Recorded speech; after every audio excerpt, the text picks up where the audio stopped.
Cinemassacre's Monster Madness. Today, I want to celebrate Roger Corman. He's one of the most prolific filmmakers of all time. When I first saw his name in the credits, it was in movies like The Wasp Woman and Attack the Crab Monsters, and I figured, okay, so he's a guy who made monster movies in the 50s, all black and white, low budget. And then I saw the Poe films of the 60s, and these were in lavish color. They starred horror icons like Boris Karloff, and I thought, this can't be the same Roger Corman. And then I saw his name come up on modern films at the time, like Carnosaur, and I'm like, no way, this guy's still making movies. And then finally I was able to put a face to the name when he appeared on AMC's Monster Fest as the host. Ever since then, to me, he's been the guy. When you think low-budget exploitation film, he's the king. So today, we honor the king. But first, a word from this video's sponsor. It's October, the spookiest time of the year, which is the perfect time for a good hike in the woods or a drink by the fire pit. And luckily, Bespoke Post has exactly what you're looking for. Bespoke Post is a monthly membership club that delivers amazing boxes of top-shelf goods from under-the-radar brands. It's free to join, and you can skip a month or cancel at any time. Each month, Bespoke Post introduces their members to cool new products, including outdoor gear, barware, clothing, home and kitchen goods, hot sauces, and even live oysters, just to name a few. And it's all based on the preference quiz you fill out on their website, so each box is catered to you. Once you fill out the quiz, Bespoke Post assigns a box to you based on those answers and even gives you a preview of what comes inside before they ship the box to decide if you'd like to keep it, swap it for a different box, or skip the month entirely for no charge. You only pay for what you want. I tried out the Cask, Parlor, and Explorer boxes, and I was blown away by what was inside each one. There's nothing quite like aging your own spirits with Cask's beautiful white oak mini barrel, and then pouring your results directly into Parlor's incredible decanter or glasses. You just gotta try it yourself. I was just as impressed with the Explorer box. It came with everything I needed for a hike, and then some. Plus, every box has around $70 worth of goods inside, but costs you only a fraction of the value. To get 20% off your first box, just click the link in the description below and put in the code Cinemassacre20, or head over to bespokepost.com/Cinemassacre20. And now, let's raise a glass to Roger Corman and get back to the video.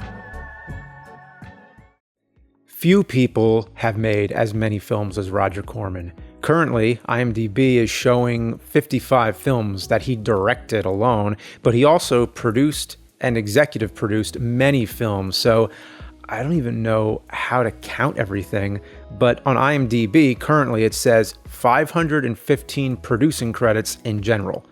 That's nuts. In 1957 alone, he directed at least 8 movies. So does that mean every month and a half he was directing a new film? Sometimes I even scare myself. He's one of those people who, when you talk about their career, you have to talk about different decades, different eras, or movements to their work. First, there was the Corman films of the 50s, and these all had a low budget but endearing quality to them, the kind you call B movies. And not just one genre either. He made crime films like Highway Dragnet and The Fast and the Furious. He made westerns like Oklahoma Woman and Gunslinger. He made film noirs like Teenage Doll and Sorority Girl. And the ones I know best are the monster movies like It Conquered the World and Night of the Blood Beast. So that's 50s Corman. But then Corman Phase 2 is the Poe series of the 60s. 8 films all based on the works of Edgar Allan Poe, and almost all of them starring Vincent Price. House of Usher, Pit and the Pendulum, Premature Burial, Tales of Terror, The Raven, The Haunted Palace, The Mask of the Red Death, and Tomb of Elijah. And 9 if you count The Terror, which was made immediately after The Raven, and feels like a generic Poe story. As you enter the late 60s and 70s, his films were a mix. He made biker films like The Wild Angels, gangster films like The St. Valentine's Day Massacre, and so many different kinds of exploitation genres that you can't just pick one. Sometimes he was director, sometimes producer, Some were independent, some were made for major studios, and some were distributed under his own company, the Film Group. The main recurring studio he worked for was American International Pictures, commonly known as AIP. They're the ones who made all these low-budget films. But he wanted to do things his own way, so he founded New World Pictures. So from the mid-70s to the early 80s, that was the New World era where he produced or executive produced. During that time, he made a lot of road racing movies like Death Race 2000, Eat My Dust, Grand Theft Auto, and Smokey Bites the Dust.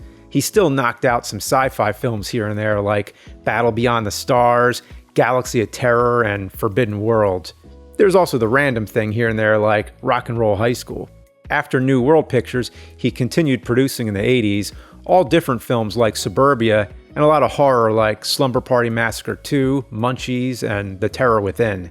But he came back to direct one last time in 1990 with Frankenstein Unbound, which was basically Frankenstein with time travel. Throughout the rest of the 90s, he produced the Carnosaur movies and numerous other films. In the 2000s, he made a lot of movies for the Sci-Fi Channel like Raptor, Dino Croc, and Dino Croc vs. Super Gator, the modern equivalent of B-movies. He also gave a lot of famous people their start. James Cameron was in charge of art direction and visual effects on Battle Beyond the Stars, and was the production designer and second unit director on Galaxy of Terror. Francis Ford Coppola was the director of Dementia 13, Joe Dante was the co-director and editor of Hollywood Boulevard, and then he also directed Piranha. Ron Howard was the director and co-writer of Grand Theft Auto. Martin Scorsese was the director of Boxcar Bertha.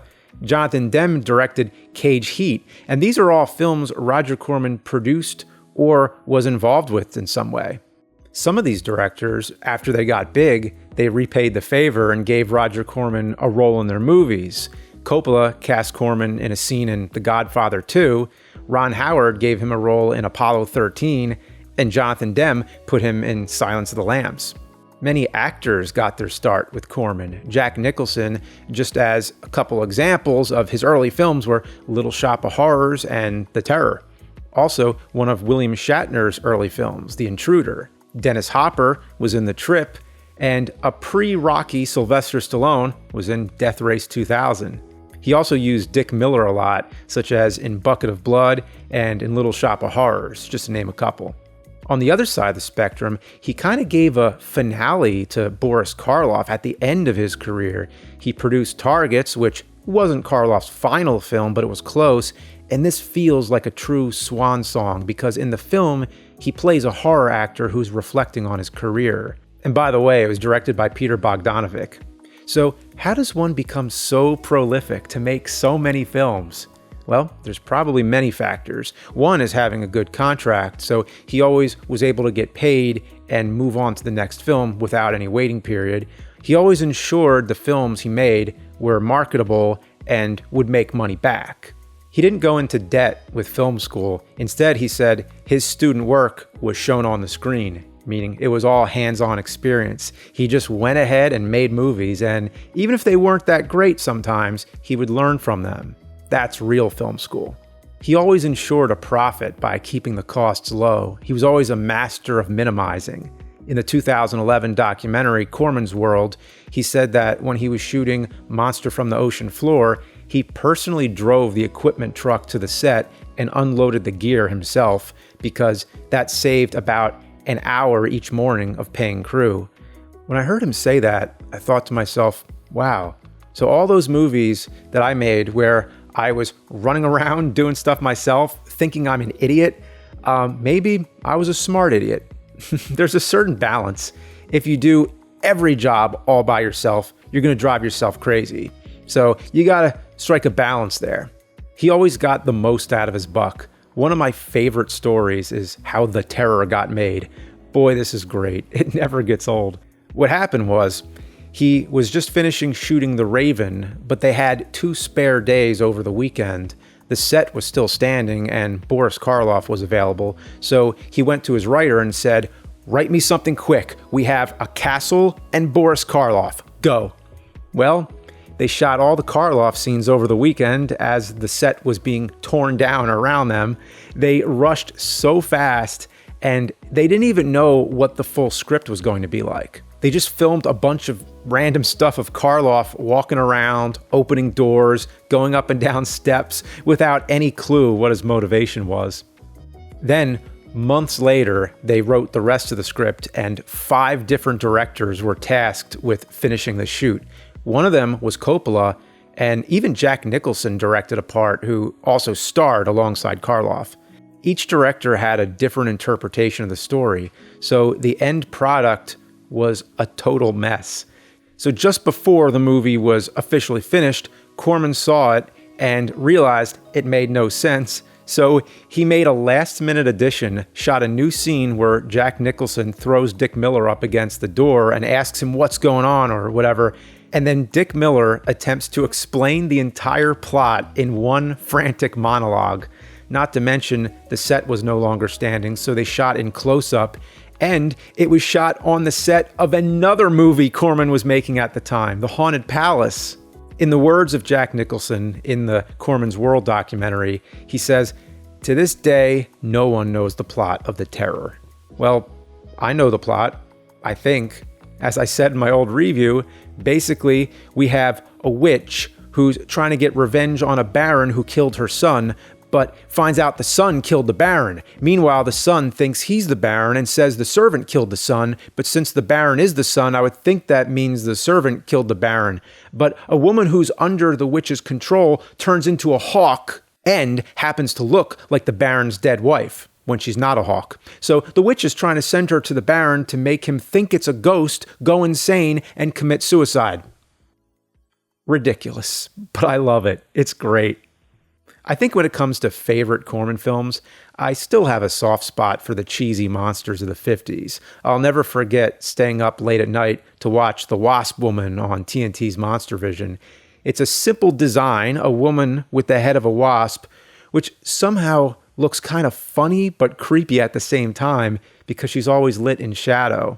But there's always that final scene where they have to get rid of the monster in some quick, convenient way. So they're in a chemistry lab, and they throw a glass of acid into her face, and in most monster movies, that would have been enough. But no, they also smash her through a window. I always remembered that ending, which was so exciting only because the whole movie was so boring leading up to that. Of the Poe movies, I think my favorite's probably House of Usher, even though all these Poe adaptations were somewhat loose. I think this one feels pretty close to the spirit of Poe because it has an overall feeling of dread. Vincent Price is the estate owner, Roderick Usher, with the cursed bloodline. He always has that blank stare, and every word out of his mouth is so pessimistic and fearful. The mansion set and photography are all gothic and eerie. There's even a weird dream scene. It just has an atmosphere of doom that never lets up. In short, Roger Corman will always be a hero to cinema. He was the real rebel of Hollywood. He did things his own way. He was the pioneer of guerrilla-style filmmaking before it was cool. Even though we associate his work with what we call the exploitation genre, he wasn't exploiting any current trend. He was the one setting the trend. He made movies where the stars were young people. That made them popular with teenagers, but they were also about a new wave, a new movement, and always had a rebellious, outside-the-system kind of feel. He influenced just about everybody and should be credited as the father of the modern film movement. Spielberg, Lucas, Scorsese, Tarantino, they might not be here if it wasn't for Roger Corman paving the way. Movies like Jaws and Star Wars raised the budget line and ushered in the new wave of blockbusters. Studios started dumping more money into films. Corman did not agree with this. There's an archived interview shown in Corman's World where, at the time, he was asked, "What do you think of films costing $35 million? And he said, "I think it's wrong. I think the artist should be able to express themselves for less money than that, and the businessman should be able to invest his money better. I think there are better things to do with that money in our society." End quote. Nowadays, you have movies costing more than $200 million. I think it does get to a point where it's pretty ridiculous. I mean, can't you tell the same good story, but with less money being thrown at it? So he was always the kind of guy who never even wanted a big budget. He never had a big mainstream break of any kind, never sold out, always stuck to his roots. He's always given us that message that you can make your dreams a reality on your own terms and outside the system. The Roger Corman philosophy is to take a chance. He's a true inspiration. I think more people in the mainstream should know who he is, not just fans of cult movies. I think he's important in general. So, thank you, Roger Corman, for all the decades of inspiration.